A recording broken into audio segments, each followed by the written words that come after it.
नमस्कार दोस्तों, स्वागत है आप सभी का आपके अपने यूट्यूब चैनल होम यूनिवर्सिटी में। दोस्तों, जैसा कि आप सभी को पता है, हम लोग यूपी ट्रिपल एससी एएसओ की तैयारी करवा रहे हैं, जिसमें आपका जो कॉमर्स वाला पार्ट्स है उसको लेके चल रहे हैं और साथ ही आपका जो कंपलसरी वाला स्टैटिक्स वाला पोर्शन है उसको भी हम लोग साथ में लेके चल रहे हैं। तो दोनों टॉपिक आपको हमारे चैनल के प्लेलिस्ट में मिल जाएगी, आप जाके वहाँ देख सकते हैं। दोस्तों, अगर आप हमारे चैनल में पहली बार आए हैं तो चैनल को सब्सक्राइब कर लीजिए, जिससे आपको समय समय पर नोटिफिकेशन मिलती रहे। तो दोस्तों, आज का हम लोग का जो टॉपिक है वो स्टैटिक्स का ही पार्ट हम लोग जो चल रहा था, उसमें हम लोगों ने मेजर ऑफ सेंट्रल टेंडेंसी के बारे में शुरू किया था और इसके चीज़ों पर हम लोग डिस्कस भी कर लिए थे कुछ चीज़ें, जैसे कि आपका क्या होते हैं मेजर ऑफ सेंट्रल टेंडेंसी और कैसे कैसे टाइप्स के होते हैं। तो इन सभी चीज़ों हम लोग डिस्कस कर चुके हैं। आप इससे पहले वाली वीडियो को जाके देख सकते हैं या इस वीडियो के नीचे लिंक दिया है, वहाँ पे भी आप जाके देख सकते हैं। अगर इससे पहले आप लोग वाला वीडियो नहीं देखे तो उसको देख लीजिए। तो दोस्तों, आज का जो हम लोग का टॉपिक चल रहा था वो आपका चल रहा था अर्थमेटिक एवरेज या अर्थमेटिक जो आपका मीन है, उसी के बारे में हम लोग डिस्कस कर रहे थे और इस पे थोड़ी सी हम लोग चर्चा कर भी चुके थे, जिसमें हम लोगों ने बताया था कि हम लोग अर्थमेटिक मीन निकालने के लिए आपके अलग अलग सीरीज में अलग अलग फॉर्मूलेस को यूज़ करते हैं और हम साथ ही एक वेटेज एवरेज मीन भी होता है, जिसके बारे में हम लोग आपको कहे थे बाद में बताएंगे। तो आज दोस्तों हम लोग का जो यहाँ पे सिंपल अर्थमेटिक मीन में कैसे हम लोग कैलकुलेट करते हैं या कैसे हम लोग निकालते हैं, तो वहाँ पे हमने बताया था कि आपके पास क्या होती है, अलग अलग सीरीज होती है, जैसे कि आपका इंडिविजुअल सीरीज हो गया, डिस्क्रीट सीरीज हो गया, कंटिन्यूअस सीरीज हो गया। तो हमने आपको इससे पहले में सीरीज क्या होती है, किस टाइप के होती हैं, वो सब चीज़ें हम लोग डिस्कस कर चुके हैं। तो आज हम लोग अर्थमेटिक मीन को अलग अलग सीरीज में कैसे कैलकुलेट करते हैं उसको जानेंगे और साथ ही इसकी क्या क्या विशेषताएं हैं, जो बहुत ही इंपॉर्टेंट पॉइंट है जिसमें से क्वेश्चन आपके हर समय बनते हैं। तो आज इन्हीं सब चीज़ों पर हम लोग डिस्कस करेंगे। तो चलिए शुरू करते हैं।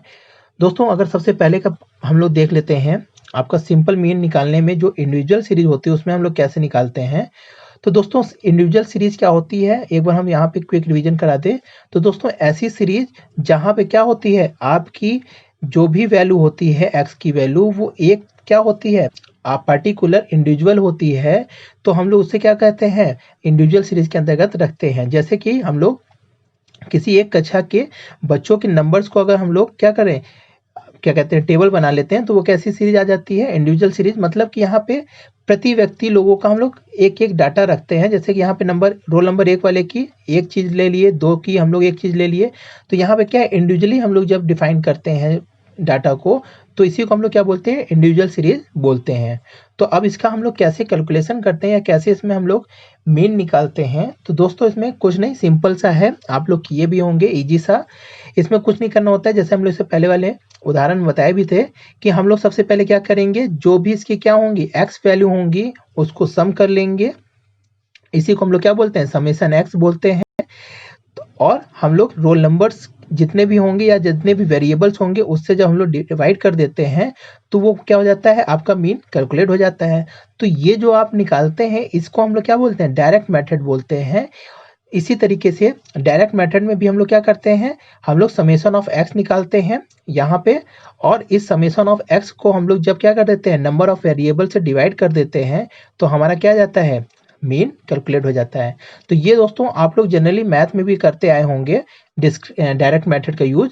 पर यहाँ पे एक शॉर्टकट मेथड होता है जिसका आप लोग मैथ में जनरली यूज नहीं किए होंगे या कैलकुलेशन में, ये स्टैटिक्स में ही आप लोग पढ़े होंगे तो पढ़े होंगे। तो यहाँ पे दोस्तों हम लोग करते क्या है कि हम लोग एक एज्यूम मीन ले लेते हैं।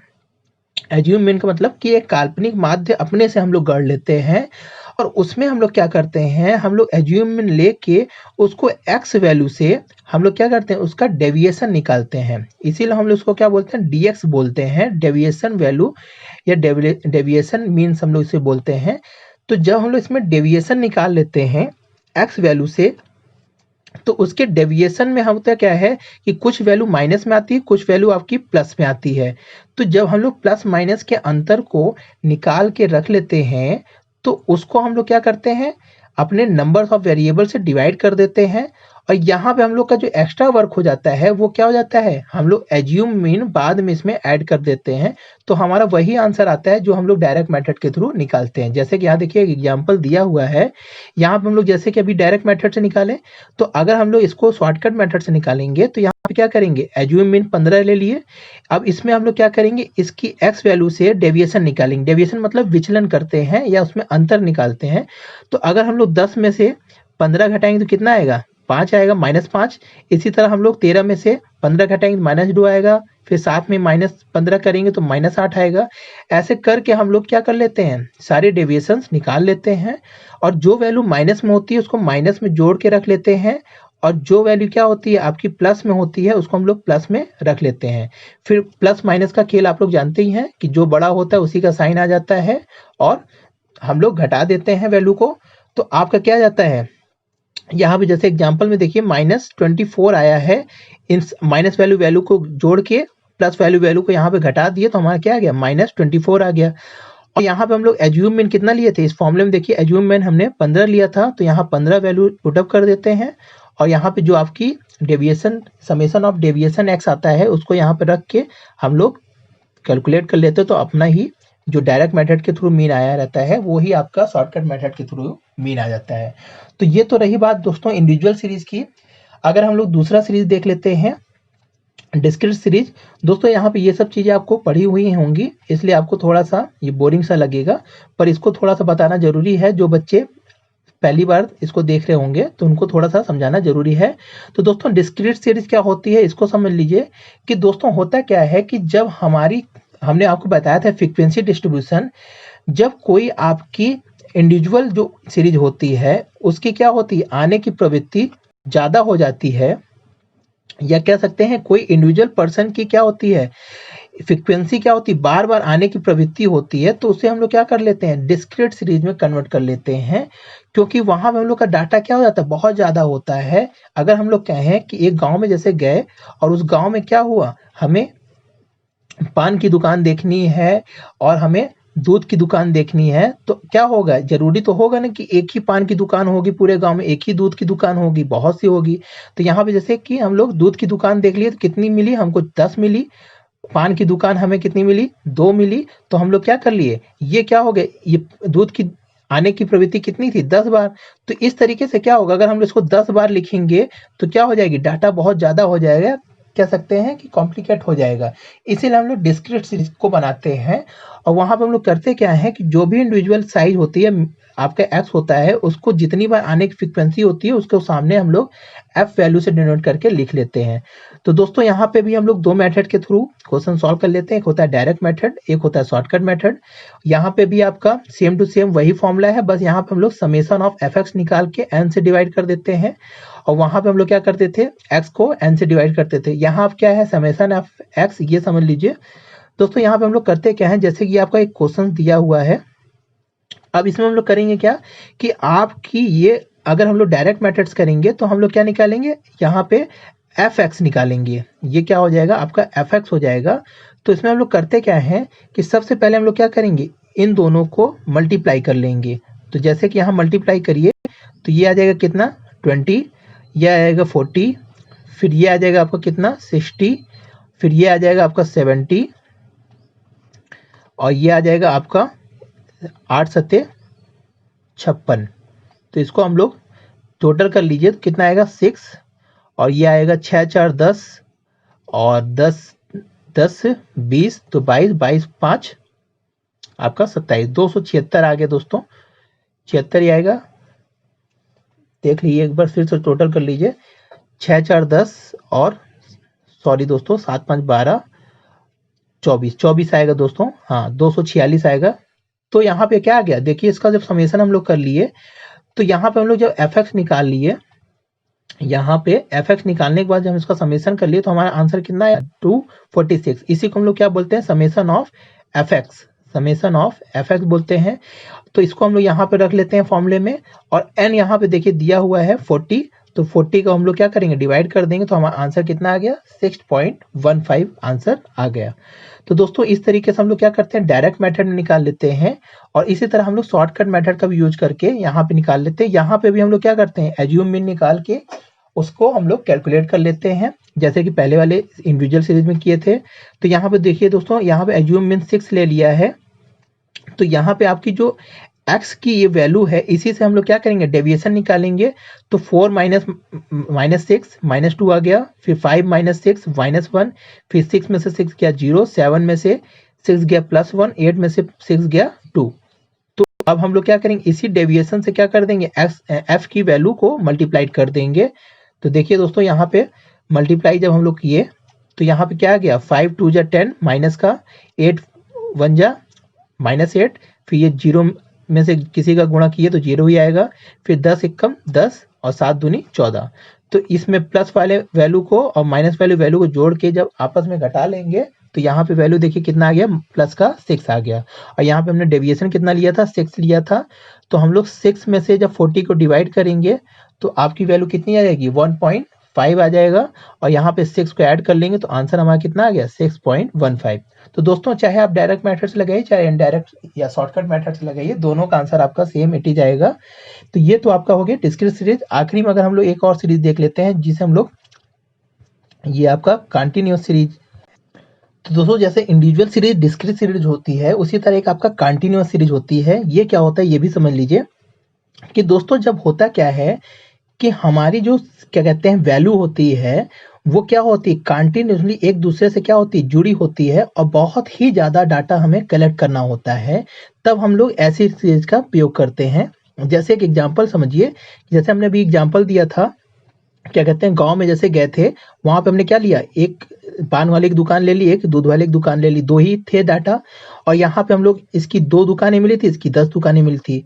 पर जब डाटा बहुत ज्यादा हो जाते हैं और वो क्या होती हैं, कंटिन्यूसली एक दूसरे से जुड़ी होती हैं, तो हम लोग क्या करते हैं, वहाँ कंटिन्यूअस सीरीज का प्रयोग करते हैं। जैसे कि आप समझिए एग्जाम्पल के थ्रू, कि हम लोग जैसे कि आपका किसी गांव में हम गए और वहां के बच्चों का सर्वे किए, या कह सकते हैं सभी लोगों का हम लोग सर्वे किए। तो वहां जो 0 से 10 साल के लोग थे, उनकी क्या थी, बीमार होने की प्रवृत्ति। तो हम लोग क्या किए, वहां पे देखिए 0 से 10 वर्ष में बहुत लोग होंगे, तो उसको हम लोग फ्रीक्वेंसी वहां पे नोट कर लिए।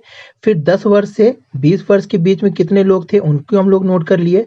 तो यहाँ पे दोस्तों क्या होती है, जब डाटा बहुत ज्यादा कलेक्ट करना होता है, और क्या होती है आपस में जो क्या है, जो क्या कहते हैं डाटा होती है एक दूसरे से, क्या होती है कंटिन्यूसली हमको जब अगर कलेक्ट करना होता है, तो वहां पे हम लोग कंटिन्यूअस सीरीज का प्रयोग करते हैं। तो दोस्तों, यहाँ पे हम लोग कैसे कैलकुलेशन करते हैं ये समझ लीजिए। तो यहाँ पे भी आपका 2 मेथड होते हैं दोस्तों, एक होता है डायरेक्ट, एक होता है शॉर्टकट मेथड। डायरेक्ट मेथड क्या होता है दोस्तों, इसमें हम लोग, ये आपका जैसे फॉर्मूला दिया हुआ है, तो यहाँ पे दोस्तों सबसे पहले हम लोग क्या करते हैं, आपका साइज दी हुई रहती है, या कह सकते हैं हमारी जो सीरीज दी रहती है, और हमें क्या दिया रहता है, एफ की वैल्यू दी रहती है। ये 2 वैल्यू हमें दी रहती है क्वेश्चंस में।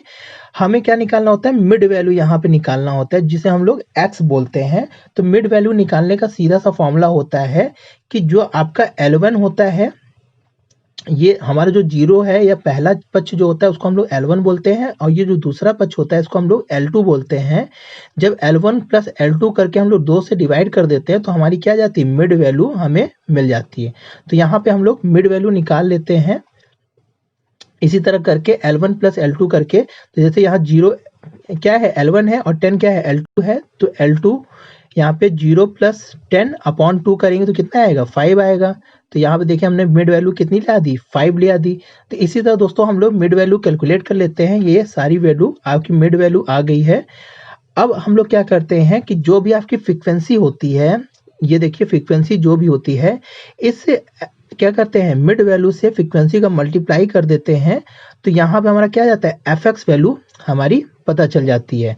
पर यहाँ पे दोस्तों ये आपका शॉर्टकट मेथड से निकाला गया है। अगर हम लोग इधर देख लेते हैं कि एफ एक्स में यहाँ पे क्या क्या वैल्यू आएगी, तो दोस्तों यहाँ पे 8 40 ही आएगा यहाँ पे।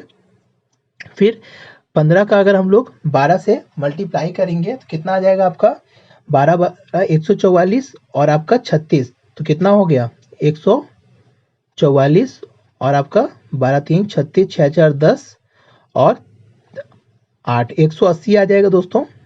देख लीजिए 180 आएगा। तो यहाँ पे क्या आ गया दोस्तों, 180 आ गया। फिर हम लोग 25 का करेंगे तो आएगा हमारा क्या, 500 आएगा। फिर हमारा 35 से 6 का करेंगे कितना आएगा 0, 6 पंचे 30 और 6 तेग 18, 21, 2100 आएगा दोस्तों। देख लीजिए एक बार फिर से 6 पंचे 30 का 0 और 6 तिरिक 18, तो यहाँ पे 2100 कह रहे हैं, 210 आएगा, गलती से 0 लग गया, 210 आ गया दोस्तों। और 45 चौके आपका 180 होता है। तो यहाँ पे आपका समेशन हम लोग इन सभी चीजों को अगर हम लोग जोड़ लें तो आपका आ जाएगा 18 दूना 36 और 500 दिया ही हुआ है, तो 5 2 70 और यहाँ पे 50 कर लें तो कितना आ जाएगा दोस्तों 6 5 11, 1 3 8 2 10 11, 1110। तो वैल्यू हमारी टोटल कितनी आ गई दोस्तों। ये दोस्तों यहाँ पे कैलकुलेशन में थोड़ा सा टाइम लग रहा है, यहाँ पे देखिए वैल्यू दी हुई है वैसे भी, तो 1110 हमारा क्या आ गया वैल्यू। यहाँ पे एफ निकालने पर हमारी जो इसकी मल्टीप्लाई करने के बाद जो वैल्यू आई उन सभी को हम लोग यहाँ जब जोड़ेंगे तो क्या आ जाएगा 1110 आ जाएगी। और उसको हम लोग क्या करेंगे नंबर ऑफ, क्या करते हैं नंबर ऑफ फ्रीक्वेंसी जो सम होता है समेशन ऑफ फ्रीक्वेंसी उससे मल्टीप्लाई कर दे डिवाइड कर देते हैं, तो हमारा क्या जाता है हमारा आपका अर्थमेटिक मीन या मीन कैलकुलेट हो जाती है। तो ये आपका डायरेक्ट मेथड के थ्रू होता है दोस्तों, यहाँ पे कैलकुलेशन ज्यादा हो जाती है इसीलिए हम लोग शॉर्टकट मेथड का यूज करते हैं जनरली। तो इसमें भी वही चीज करते हैं, हम लोग एक एज्यूम मीन ले लेते हैं, उसमें हम लोग डेविएशन निकाल लेते हैं और जो डेविएशन आता है उसको हम लोग क्या करते हैं आपके फ्रीक्वेंसी से क्या कर देते हैं आपका मल्टीप्लाई कर देते हैं, तो हमारा क्या जाता है एफ वैल्यू हमारी कैलकुलेट हो जाती है। तो इस तरीके दोस्तों हम लोग शॉर्टकट मेथड से और आपके डायरेक्ट मेथड से कॉन्टिन्यूअस सीरीज को कैलकुलेट कर लेते हैं। तो ये तो दोस्तों हो गया आपके जितने भी आपके सीरीज थे उसमें हम लोग कैसे अर्थमेटिक मीन निकालते हैं। पर यहाँ से दोस्तों अगर हम लोग अब एसओ की बात कर लेते हैं, तो दोस्तों अब मेन पॉइंट समझिए कि एसओ में आपको क्वेश्चन ऐसा नहीं देगा कि आपको कैलकुलेट करना पड़े, या आपको ऐसा पूरा सवाल नहीं दिया जाएगा जिससे आपको अर्थमेटिक मीन निकालने के लिए कहा जाए। ये चीज आपसे नॉलेज के लिए कहा है कि आपको कल को अगर आपकी नियुक्ति होगी तो आपको ये सब डाटा का क्या होगा एनालिसिस करना होगा, तो वहां पे आपको ये सब काम आए कि ये तो है आपका, बट एग्जाम के पर्पस अगर आप लोग देखा तो ये सब चीजें आपसे जनरली आप 90% मान के चलिए कि नहीं पूछेगा। तो यहाँ से अर्थमेटिक मीन से पूछेगा क्या ये चीज समझना है, तो हम लोग आज उसका मेन जो पॉइंट है आप लोग यहाँ पे हम लोग लेके आए हैं। तो दोस्तों यहाँ से क्वेश्चन बहुत बार आया हुआ है और यहाँ पे ये चीज बच्चों ध्यान नहीं देते हैं, तो इसको हम लोग मेन पॉइंट्स जो है आपके हैं इसकी विशेषताएं अगर हम लोग कहें तो इससे बहुत क्वेश्चन पूछते हैं, तो हम लोग इसको आप समझ लेते हैं। तो दोस्तों यहाँ पे पहली विशेषता जो दी हुई है कि the sum of deviation from mean क्या होता है इक्वल 0 होता है, या कहने का हिंदी में समझिए कि माध्यों से विभिन्न पदों के विचलनों का योग क्या होता है 0 आता है। ये क्या चीज है अभी हम लोग एक एक करके इसको समझाएंगे, पहले यहाँ पॉइंट देख लीजिए। फिर दिया हुआ है दूसरा point the sum of square of deviation from mean is minimum. क्या कह रहा है कि अगर हम लोग आपके माध्य से लिए गए विचलनों के वर्गों का योग जो लेते हैं वो क्या होता है आपका न्यूनतम होता है, सबसे न्यूनतम होता है। फिर तीसरा पॉइंट क्या दिया हुआ है, दिया है कि origin and scale effect both are affected. ये क्या होता है ओरिजिन और स्केल इफेक्ट अभी हम बताते हैं कि दिया हुआ कि एक निश्चित अंक से प्रत्येक संख्या पर क्या होता है प्रभाव डालने पर उतना ही प्रभाव क्या होता है आपके माध्य पर भी पड़ता है। फिर चौथा पॉइंट दिया है कैलकुलेट द कंपोजिट मीन, हम लोग मीन के ही सहायता से क्या निकालते हैं कंपोजिट मीन निकाल पाते हैं। और आखिरी में दिया हुआ है कि mean formula through any 2 factor known then calculate unknown factor. तो इससे भी बहुत बार क्वेश्चन पूछा है कि 2 फैक्टर देख के एक अलग सा जो अननोन फैक्टर होता है उसको हम लोग क्वेश्चन में पुटअप करना पड़ता है। तो ये आपके कुछ कैरेक्टरिस्टिक है, इसको अगर हम लोग डिटेल में समझ लेते हैं तो दोस्तों पहला पॉइंट दिया हुआ था कि the sum of deviation from mean equal to 0। तो जैसे कि दोस्तों अभी हम लोगों ने क्या किया क्वेश्चंस किया था, तो उसमें क्या था जैसे कि इंडिविजुअल सीरीज यहाँ पे दिया हुआ है, तो अगर हम लोग इंडिविजुअल सीरीज का यहाँ पे मीन निकाल लें तो यहाँ पे क्या आएगा आपका 20 अपॉन कितनी सीरीज है 4 है, तो आ गया कितना आपका 5 क्या आ गई मीन आ गई। अब कह रहा है कि जो मीन आई या माध्य आई वो क्या होगा अगर उससे विभिन्न पदों का विचलन निकाला जाए तो उनका योग क्या आएगा 0 आएगा। तो अब यहाँ पे अगर हम लोग इसका क्या डेविएशन निकालें तो यहाँ पे देखिए 2 - 5 इक्वल टू -3, 4 - 5 -1, फिर 6 -5 प्लस 1 और 8 - 5 आपका +3 आ जाएगा। तो अब इसमें अगर हम लोग क्या निकालें आपका योग करें तो आपका आंसर क्या आएगा, 0 आएगा। तो यही चीज यहाँ पे समझाना चाह रहा है कि अगर आप लोग माध्यों से विचलन निकालेंगे विभिन्न पदों का, तो वो क्या आएगा, उसका योग कितना आता है, 0 आता है। तो यहाँ पे देखिए आप लोग इसको अगर जोड़ेंगे, 3 1 4 आएगा प्लस का माइनस का, और 3 1 4 आएगा प्लस का, तो प्लस माइनस 0 हो जाएगा। तो पर ये क्या है, अगर आप लोग किसी और पद से लेंगे, अगर माध्य के अलावा कोई और पद से लेंगे, तो यहाँ पे क्या आएगा, 0 नहीं आएगा। आप लोग चेक कर लीजिएगा, यहाँ पे 0 नहीं आएगा। तो ये तो आपका पहला पॉइंट हो गया। दूसरा पॉइंट अगर हम लोग देख लें तो दिया हुआ है the sum of square of deviation from mean is minimum. तो ये भी वही पॉइंट का दूसरा रूप है कि माध्यों से जो विचलन लिया जाएगा वो वर्गों का क्या होगा, न्यूनतम होगा। अगर हम लोग माध्यों से लिए गए विचलनों का वर्ग निकालें तो उनका योग क्या होगा, सबसे न्यूनतम होगा।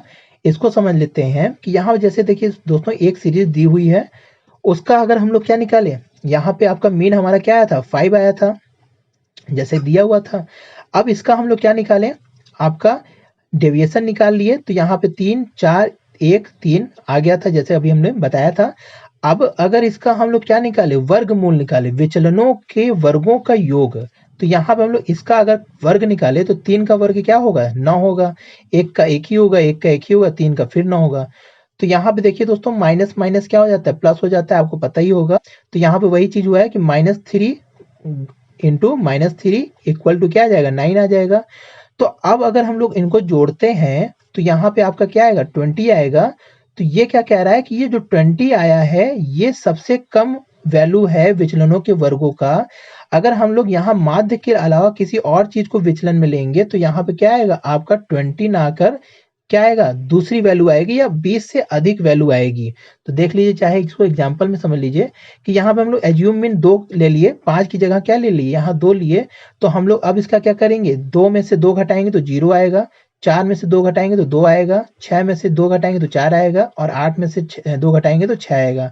अब इनका अगर हम लोग वर्ग निकालेंगे तो क्या आएगा, 0 का वर्ग 0, 2 का वर्ग 4, 4 का वर्ग 16 और 6 का वर्ग 36। तो अब इनको अगर हम लोग जोड़ते हैं तो आपकी वैल्यू कितनी आई, देखिए 56 आई, जो कि आपकी क्या है, 20 से ज्यादा है। तो ये चीज, यही चीज समझाना चाह रहा है कि माध्यों से लिए गए विचलनों के वर्गों का योग क्या होता है, सबसे न्यूनतम होता है। तो ये क्वेश्चन कभी पूछ सकता है कि क्या होगा, अधिक होगा, कम होगा, शून्य होगा, या इनमें से कोई नहीं। तो ये चीज आप लोग ध्यान दीजिएगा। तो ये तो आपका दूसरा पॉइंट हो गया। अब अगर हम लोग तीसरे पॉइंट की बात कर लें, दोस्तों ये 2 मिनट का थोड़ा सा वीडियो लंबा हो रहा है, आप लोग एडजस्ट करिएगा, पर ये बहुत ही इंपॉर्टेंट चीज है, इसको समझ लीजिए। दोस्तों अगर हम लोग तीसरे पॉइंट की बात कर लें, दिया हुआ है origin and scale effect both are affected. अब ये क्या होता है, इसको समझ लीजिए, क्या होता है ओरिजिन इफेक्ट और क्या होता है स्केल इफेक्ट। दोस्तों अगर हम लोग जब किसी वैल्यू में क्या करते हैं, आपका प्लस माइनस करते हैं, तो वो क्या होता है, ओरिजिन इफेक्ट कहलाता है। और जब हम लोग किसी वैल्यू में क्या करते हैं, मल्टीप्लाई और डिवाइड करते हैं, तो उसे हम लोग स्केल इफेक्ट बोलते हैं। तो यहाँ पे यही चीज कह रहा है कि अगर हम लोग किसी निश्चित अंक से प्रत्येक संख्या पे क्या करें, प्रभाव डालें, तो उतना ही प्रभाव क्या होता है, आपके माध्यों पर भी पड़ता है। जैसे कि आप लोग समझिए, अगर हम लोग यहाँ पे ओरिजिन और स्केल इफेक्ट दोनों को साथ में लेके चलें, तो जैसे कि ये कोई इंडिविजुअल सीरीज है, तो अगर हम लोग इस वैल्यू में पहले अगर हम लोग ओरिजिन इफेक्ट का जैसे कि कोई माइनस का वैल्यू लेते हैं, और इसमें सब माइनस कोई सेम वैल्यू, जैसे -2 आपका क्या करते हैं, सेम वैल्यू से क्या करते हैं, माइनस कर देते हैं, या मान लीजिए शुरू में प्लस ही करते हैं, पहले प्लस देख लेते हैं। तो यहाँ पर अगर हम लोग सेम वैल्यू से प्लस करेंगे, तो आपका इस सेम वैल्यू को प्लस करने के बाद जो हम लोग समेशन निकालेंगे और फिर इसको टोटल करके n से डिवाइड करने के बाद जो भी मीन आएगी, वही मीन में क्या आएगा, जितना हमने यहाँ पे वैल्यू ऐड किया ना, उतनी ही वैल्यू यहाँ पे मीन के ऐड करने पे भी वही वैल्यू आएगी। चीजों को समझिए, अगर यहाँ पे जैसे कि अभी 2 4 6 8 10 था, तो इसका अगर हम लोग मीन निकालते हैं, सपोज करिए 20 आया, तो अगर हम लोग इसमें 2 ऐड करके इसका फिर से हम लोग मीन निकालेंगे, तो यहाँ पे मीन कितना आएगा, 22 आएगा। क्योंकि इसी मीन में से क्या होगा, इसमें भी अगर हम लोग 2 जोड़ देंगे, जितनी वैल्यू हमने यहाँ जोड़ी सब में, उतनी वैल्यू हम डायरेक्ट अगर मीन में जोड़ देंगे, तो वही आपका क्या हो जाएगा, सेम इफेक्ट पड़ता है।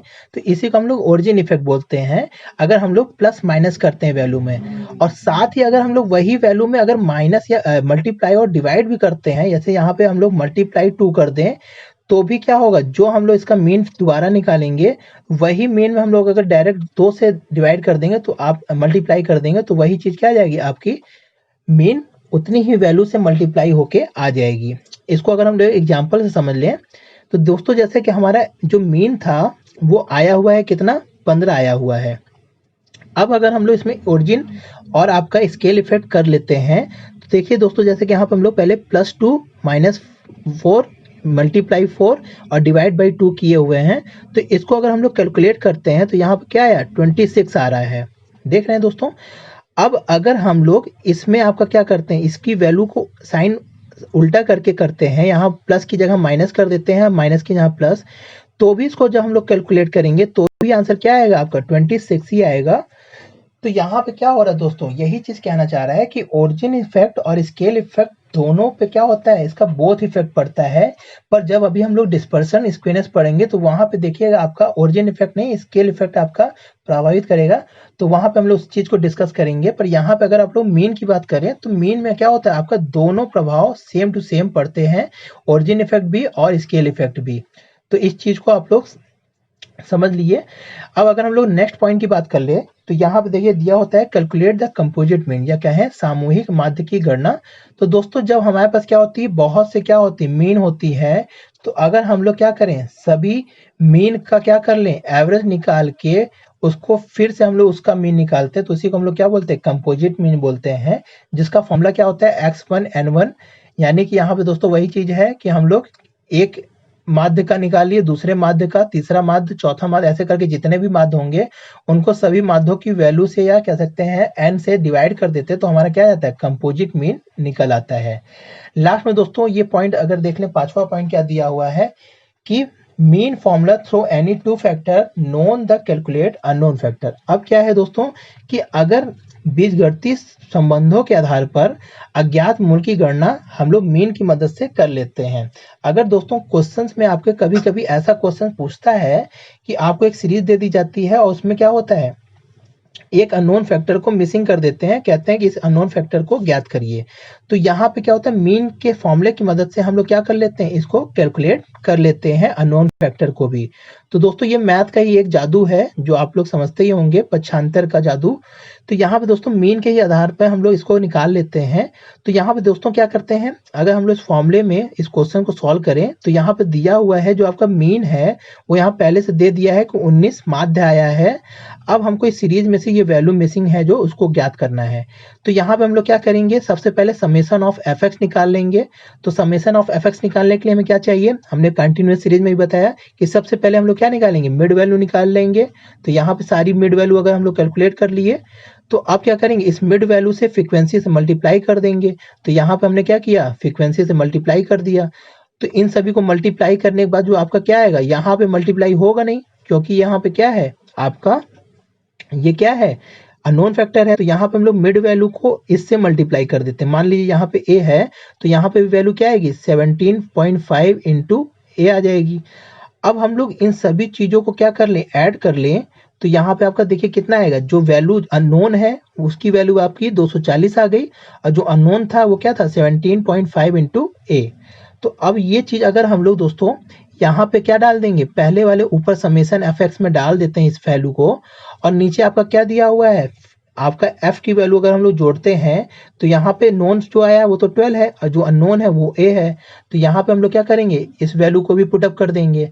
अब इस वैल्यू को हम लोग अगर पक्षांतर करके मल्टीप्लाई कर लेते हैं तो इस वैल्यू को इधर पक्षांतर किए तो 19 इंटू 12 प्लस ए हो गया, और यहाँ वैल्यू इट इज है। अब इसको क्या करेंगे, हम लोग 12 में से 19 का मल्टीप्लाई कर दिए तो यहाँ पे 228 आ गया, और 19 का a से मल्टीप्लाई कर दिए तो कितना आ गया, 19 आ गया, और यहाँ वैल्यू वैसे ही एटीज है। फिर अब क्या कर देंगे, आपका जो ये a वाली वैल्यू है, या कह सकते हैं वेरिएबल वाली जो वैल्यू होती है, हम लोग क्या करते हैं एक तरफ कर देते हैं, और जो आपकी कांस्टेंट वैल्यू होती है उसको एक तरफ कर देते हैं। ये आप लोग मैथ में पढ़े ही होंगे सवाल सॉल्व करते हुए। तो अब क्या किए हम लोग, इस वेरिएबल्स को घटा दिए तो वेरिएबल्स कितना आया, 1.5 है, और यहाँ पे आपकी जो कांस्टेंट वैल्यू कितनी बची, 12 बची। तो अगर हम लोग a की वैल्यू यहाँ कैलकुलेट करें तो 12 अपॉन 1.5, तो यहाँ पे देखिए आंसर आपका कितना आ गया, 8। तो यहाँ पे जो आपका नॉन फैक्टर था वो क्या था, 8 था। तो आपका क्या आ गया, इस तरीके से हमारा क्या होता है, मीन की मदद से हम लोग अननोन फैक्टर को भी ज्ञात कर सकते हैं। तो ये चीज़ दोस्तों, ये आपकी अर्थमेटिक मीन की विशेषताएं हैं। ये आप लोग मीडियन के थ्रू या कह सकते हैं मोड के थ्रू नहीं कैलकुलेट कर सकते हैं। ये आपकी खास ही किसकी विशेषताएं हैं, अर्थमेटिक मीन की विशेषताएं हैं। तो यहाँ पे दोस्तों इससे बहुत बार हमने क्वेश्चन देखे हैं, इसलिए इस क्वेश्चन को हम लोग यहाँ पे ले आए थे। तो दोस्तों आज के लिए इतना ही। आशा करते हैं आपको अर्थमेटिक मीन की सारी चीजें समझ में आ गई होंगी, और जो पॉइंट आपके ना समझ में आया आप लोग कमेंट सेक्शन में पूछ सकते हैं। और दोस्तों अगर वीडियो अच्छी लगी तो लाइक करिए दोस्तों, और अगर आप चैनल पर पहली बार आए हैं तो दोस्तों सब्सक्राइब करिए और अपने दोस्तों को ज़्यादा से ज़्यादा शेयर करिए। तो आज के लिए इतना ही दोस्तों, वीडियो थोड़ी सी लंबी हो गई है, तो उसके लिए आगे हम लोग छोटी वीडियो बनाने की कोशिश करेंगे। टॉपिक बड़ा था इसलिए हम लोग इसको कवर कर लिए। तो आज के लिए दोस्तों इतना ही। जय हिंद, जय भारत।